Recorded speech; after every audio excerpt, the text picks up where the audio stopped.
నమస్తే అండి. జై స్వరాజ టీవీ ప్రేక్షకులందరికీ స్వాగతం. అన్యమత చిహ్నాల నుంచి హిందూ దేవాలను కాపాడేందుకు కల్వ శ్రీరాంపూర్ నుంచి కంది మల్లయ్య వరకు రథ పాదయాత్ర చేయబోతున్న శ్రీ వీర ధర్మజ యోగి స్వామీజీ మనతో ఉన్నారు. మన స్టూడియోలో ఉన్నారు. ఆయన్ని అడిగి మరిన్ని విషయాలు తెలుసుకుందాం.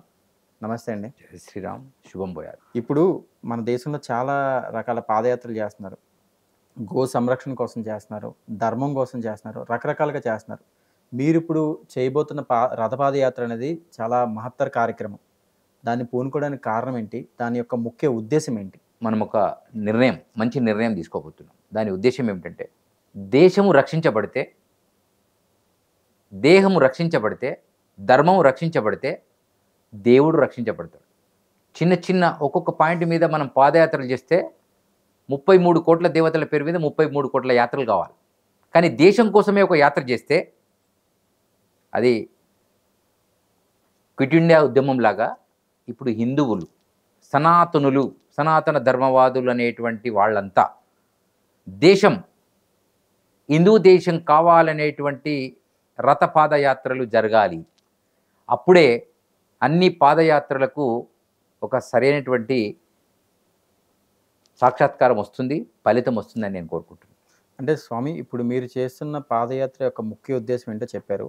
అంటే ఏ పాయింట్స్ని మీరు దృష్టిలో పెట్టుకుని పాదయాత్ర చేయడం జరుగుతుంది? దేశం కోసమా, ధర్మం కోసమా, న్యాయం కోసమా? అసలు ఏంటి ఏ పాయింట్లను?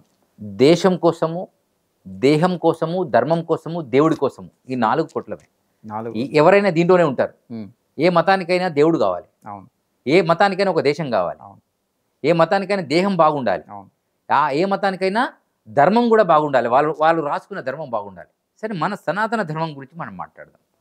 ఈరోజు మన దేవాలయాలలో, మనం కట్టినటువంటి దేవాలయాల్లో కొన్ని పురాతనంగా, కొన్ని తురష్కుల కాలంలో జరిగినటువంటి అన్యక్రాంత జిహాదీ లేదా హజ్రత్ అనేటువంటి పేరు మీద మన దేవాలయాలను ఆక్రమించుకొని నిర్మాణం చేసి, అప్పుడు మనకు స్వతంత్రం లేకుండే మనం 200 సంవత్సరాలు బ్రిటిష్ వాళ్ళలో ఆధీనంలో ఉన్నాం, 800 సంవత్సరాలు ఇతర తురష్కుల ఆధీనంలో ఉన్నాం. మరి మనకు స్వతంత్రం వచ్చి 60 ఏళ్ళు అయింది, 75 ఏళ్ళు దాటుతుంది ఇప్పుడు. మరి 75 ఏళ్ళ తర్వాత మనం 500 సంవత్సరాల తర్వాత అయోధ్య రామ మందిర నిర్మాణాన్ని, మసీదును తొలగించి మనకున్నటువంటి పురాతన దేవాలయాన్ని మసీదు నిర్మాణం చేస్తే దాన్ని తొగిలిచ్చి మనం ఇప్పుడు నిర్మాణం చేసుకున్నాం. మనకు ఒక్క నిర్మాణం వల్ల ఈ దేశంలో ఏదో ఒరిగిపోయినట్టయితే నేను అనుకోవడం లేదు. కాకపోతే రామునికి ఒక దేవాలయం ఏదైనా సంతోషపడమే. 125 సంవత్సరాల తర్వాత హిందువులకు ఒక ఆలోచన వచ్చింది. ఏమిటంటే, బాబర్, ఔరంగజేబు కాలంలో ఎంతోమంది రాజులు 50,000 దేవాలయాలను ధ్వంసం చేసి, వీలైనంత వరకు ఆక్రమణ చేసి, దాన్ని మొత్తం శిల్పాలన్నింటినీ ధ్వంసం చేశారు. అది మహబూబ్ నగర్లో పెద్ద మర్రి చెట్టు దగ్గర కావచ్చు, ధర్మపురిలో కావచ్చు, తర్వాత జోగులాంబలో కావచ్చు, వేములవాడలో కావచ్చు, ఇంకా వేరే వేరే ప్రాంతాలలో చాలా దేవాలయాలను మూతులను ధ్వంసం చేసి అక్కడ వదిలేస్తే మనం ఇంకా వాటికి మొక్కుతూ సంతోషపడుతున్నటువంటి ఆలోచనలు, ఆగంలో మనం ఉన్నామని నేను అనుకుంటున్నాను.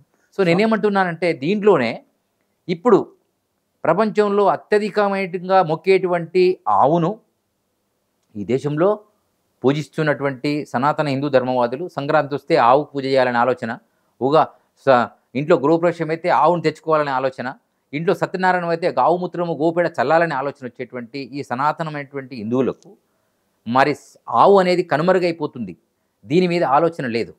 కానీ మనకు ఇతర దేశాల నుంచి దిగుమతి చేసుకునేటువంటి కుక్క పిల్లలను, పిల్లులను, కోతులను తెచ్చుకొని పెంచుకునేటువంటి హిందువులు దీనిపైన దృష్టి పెట్టకపోతే ఈ యొక్క ధర్మంలో ఉన్నటువంటి ఆవు ఉండదు.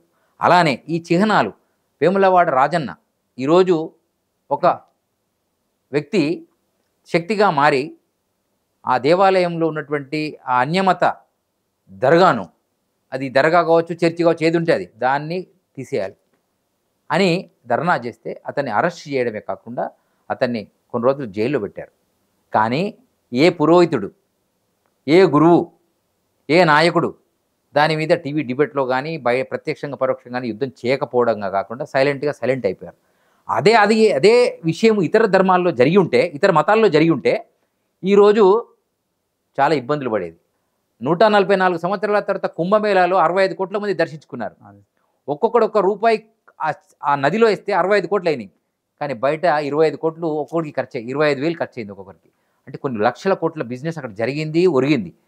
కానీ దేశము యొక్క సమస్యకు ఏమైనా ప్రమాదం వస్తే ఇంతమంది రావడం లేదు. ఎందుకు రావడం లేదంటే అది మా పార్టీ కాదు, మా దేశం కాదు, మా రాష్ట్రం కాదు, మా కులం కాదు, మా దేవుడు కాదు అనేటువంటి స్థితిలో ఇనుదులు విడిపోతున్నారు. కాబట్టి ఈ యొక్క కలిసే యాత్రను ఈ యొక్క కార్యక్రమంలో మీరు ఖచ్చితంగా ఎదురు వచ్చి మీరే ఆ కార్యక్రమానికి ఫోన్ చేసి మరి మేము వస్తున్నాం పలానా దగ్గర, మా గ్రామం పలానా, మేము మంగళారతి పడుతాం, మీరు వస్తున్నాం, మేము మీకు దండేస్తాము, మేము సపోర్ట్గా ఉంటామనేటువంటి స్థితిలో వారంతా బయటికి రావాల్సిందిగా, కులాలకు ప్రాంతాలకు పార్టీలకు అతీతంగా రావాల్సిందిగా ఈ యొక్క మీ టీవీ ద్వారా, స్వరాజ్ టీవీ ద్వారా ఈ యొక్క కార్యక్రమం నేను మీకు వారికి చెప్పడం జరుగుతుంది.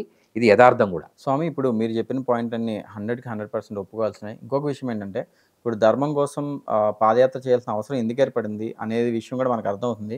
ఇప్పుడు హిందువుల టెంపుల్ గుడిలోకి వెళ్ళినప్పుడు వెళ్ళడం, దండం పెట్టుకోవడం, బొట్టు పెట్టించుకొని బయటకు వచ్చేయడం మాత్రం జరుగుతుంది.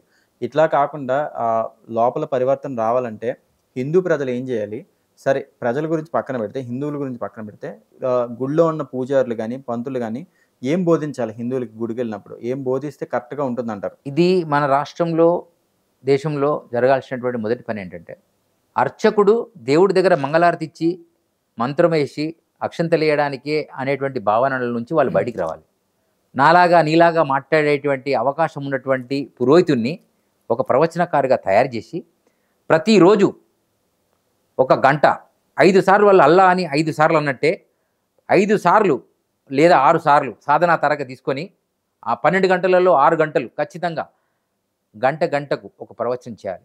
మహాభారతం, రామాయణం, మహాభారతాలకు సంబంధించిన విషయాలు చెప్తూ దేశాన్ని ఎలా రక్షించుకోవాలో, మనం ఎలా అణగారిపోతున్నామో, ఎందుకంటే మన దగ్గర ఉన్నటువంటి ప్రమాదం ఏమిటంటే వాళ్ళు నమాజ్ టైంలో వెళ్ళి 5 నిమిషాలు అల్లాని, ఆ తర్వాత ఒక అరగంట సేపు అక్కడ ఉన్నటువంటి మొల్లా చెప్పిన విషయాలు విని మళ్ళీ వాళ్ళ బిజినెస్లోకి వెళ్ళిపోతారు.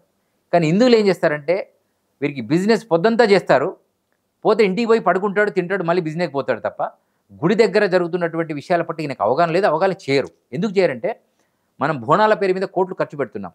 ఆ బోనాలు ఎందుకు చేస్తున్నారు, ఆ బోనాలలో చేయాల్సినటువంటి పనులు ఏమిటి, దానివల్ల లాభం ఏమిటి, నష్టం ఏమిటి, మనం అలా చేయకపోతే నెక్స్ట్ ఏమి జరుగుతుందనే విషయం పట్ల అవగాహన చేసేటువంటి బోనాల పండుగలలో ఏ నాయకుడు, ఏ పురోహితుడు చెప్పడం లేదు. మంత్రాలు చదువుతున్నా వెళ్ళిపోతున్నారు. ఇందులో మార్పు రావాలి.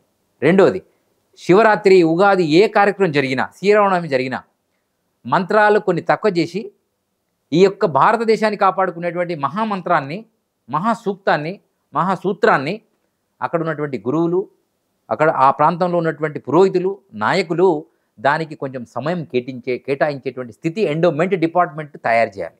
నెంబర్ 1. నెంబర్ 2. నెంబర్ 3, ఎవరైతే ఇలాంటి కార్యక్రమాలు చేస్తూ ఉంటే అనవసరమైనటువంటి పూజలకు పెట్టేటువంటి అనవసరమైనటువంటి పూలు పండ్లు అయ్యేటువంటి ఖర్చులను తగ్గించి కొంచెం విరాళాల రూపకంగా ఆ యొక్క ఉన్నటువంటి అక్కడ ఉన్నటువంటి గురువులకు కానీ, పురోహితులకు కానీ, ప్రవచనకారులకు కానీ గుప్త నిధిగా దానం చేస్తే వాళ్ళు బయటికి వచ్చి ఆ యొక్క కార్యక్రమాలు చేస్తారు. కానీ ఇప్పుడు ఏమైందంటే మనమే వెళ్ళి మేము ప్రవచనం చేస్తామంటే కూడా మాకు సమయం లేదండి, మాకు ఆర్కెస్ట్రాకు టైం అయిపోయింది, మాకు భరతనాట్యానికి టైం అయిపోయింది, మాకే టైం లేదు, మేము ఉండిలో డబ్బులు వేసుకోవడం, తీసుకోవడం, లెక్క పెట్టుకోవడం ఇంకా టైం లేదనేటువంటి స్థితిలో ఎండోమెంట్ డిపార్ట్మెంట్ తయారైంది. ఈ ఎండోమెంట్ డిపార్ట్మెంట్కు దీనిపైన ఆలోచన పెరగకపోతే ఎండోమెంట్ డిపార్ట్మెంటే త్వరలో కనుమరుగైపోయే పరిస్థితి వస్తుందని మనం అనుకుంటున్నాము, అనుకోవాలి కూడా. ఎందుకంటే ఈ దేశంలో మన దేవాలయాలకు విరాళాలు ఇచ్చేటువంటి మతాలు లేవు.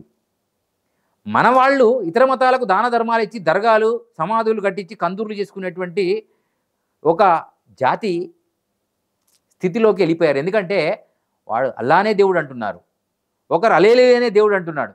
ఇప్పుడు యూత్ కూడా ఒక రకంగా చూసుకుంటే ధర్మానికి కొంచెం వ్యతిరేకంగా వెళ్ళడం, ధర్మాన్ని పట్టించుకోకపోవడం జరుగుతుంది. ఇప్పుడున్న యూత్కి హిందూ ధర్మంపై అవగాహన కలిగే కార్యక్రమాలు ఏం చేస్తే మంచిదంటారు? ఇంకా నేనేమంటున్నానంటే ఇప్పుడున్నటువంటి యువత, అంటే ఇప్పుడు యువత చాలా బెటర్ ఒక విధంగా. ఎందుకు బెటర్ అంటే కనీసం వాళ్ళు మన పండుగలు వచ్చినప్పుడైనా కొంచెం ఆలోచన చేస్తున్నారు. కానీ సాంప్రదాయ దుస్తుల పట్ల అవగాహన లేదు. ఎందుకు లేదంటే సాంప్రదాయ దుస్తులన్నీ కూడా కాస్ట్ ఎక్కువైపోయినాయి. జిన్ పాయింట్ టీషర్ట్ అంటే ఇది 200కు అదొక 50 రూపాయలకు దొరుకుతుంది కాబట్టి తొందరగా వేసుకుంటున్నారు. నేను సాంప్రదాయ దుస్తులను కూడా తక్కువ రేటుకి అమ్మేటువంటి స్థితికి సనాతన హిందూ ధర్మ షాపువాదులు చాలామంది వాటి తెచ్చి తక్కువకు అందజేసే ప్రయత్నం చేయాలి. కేవలం వినాయక చవితి వచ్చినప్పుడు 150 రూపాయల డ్రెస్ తెచ్చుకొని వేసుకుంటున్నారు. ఆ ప్రోగ్రామ్ అయిపోగానే దాన్ని తీసి చెత్తగుండలో పడేస్తున్నారు. ఆ టైంలో ఇంకో 500 ఎక్కువ పెట్టి మంచి షర్ట్ వేసుకోండి. అది పండుగల పర్వదినాల టైంలో అదే సాంప్రదాయ దుస్తులను మీరు ధరించండి. అప్పుడు మనకు ఒక విలువ పెరుగుతుంది. చూసుకోండి, ఇతర మతస్థులు పండుగల టైంలో కొత్త కొత్త వస్త్రాలను ధరిస్తారు. మీరు ఆలోచన చేసుకోండి, అది ఏ మతమైనా కావచ్చు. కానీ వాళ్ళు మాత్రం ఆ రోజు వాళ్ళ యొక్క పరివర్తనని, వాళ్ళ యొక్క సాంప్రదాయాన్ని వీళ్ళు పాటిస్తున్నారు. అప్పుడు ఎవరో తెలుస్తలేదు. ఇంకొకటి, మీరు చిన్న పిల్లోడి నుంచి కాలేజీ ప్రొఫెసర్ వరకు బొట్టు పెట్టుకోవడంలో ఎటువంటి ఆంతర్యం ఉందో చెప్పాలి. ఎందుకంటే అది పెద్ద ఖర్చయ్యే విషయం కాదు. 50 రూపాయల జాలీ టోపీ పెట్టుకొని ఈ దేశంలో హెల్మెట్ లేకుండా వితౌట్ ఫైన్ హైదరాబాద్లో తిరుగుతున్నారు చాలామంది. దాన్ని పోలీసు వాళ్ళు కూడా ఏం చేయలేకపోతే, ఆ టోపీకి అంత భయం ఉంది ఇతరులలో. మరి నువ్వు బొట్టు పెట్టుకున్నా నేను ఎవడు రక్షించేటోడు లేడు. ఎందుకంటే మన లోపల బొట్టు సాంప్రదాయం ఖచ్చితంగా రావాలి. రెండోది, మన లోపల నువ్వు రుద్రాక్ష వేసుకుంటావా, భద్రాక్ష వేసుకుంటావా, తులసి మాల వేసుకుంటావా, ఏదో ఒకటి మెడలు నీలో చీనం కనబడాలి. నీకు ఒక కంకణ ధారణ ఉండాలి. నీ యొక్క రూపమే దైవరూపకంగా కనబడేటువంటి స్థితిలో రావాలి. థ్యాంక్ యూ గురుగారు. మీరు హిందూ ధర్మం గురించి, హిందూ ధర్మ పరిరక్షణ గురించి మా జేఎస్వరాజ్య టీవీ ప్రజలందరికీ ఎంతో వాల్యుబుల్ ఇన్ఫర్మేషన్ ఇచ్చారు. అలాగే త్వరలో మీరు చేయబోతున్న రథ పాదయాత్ర కూడా మంచి సక్సెస్ అవ్వాలని, దానికి మన హిందూ సోదరులందరి నుంచి మంచి సహకారం రావాలని మా జేఎస్వరాజ్య టీవీ తరపు నుంచి మనస్ఫూర్తిగా కోరుకుంటున్నాం. జై శ్రీరామ్, జై శుభం పోయా.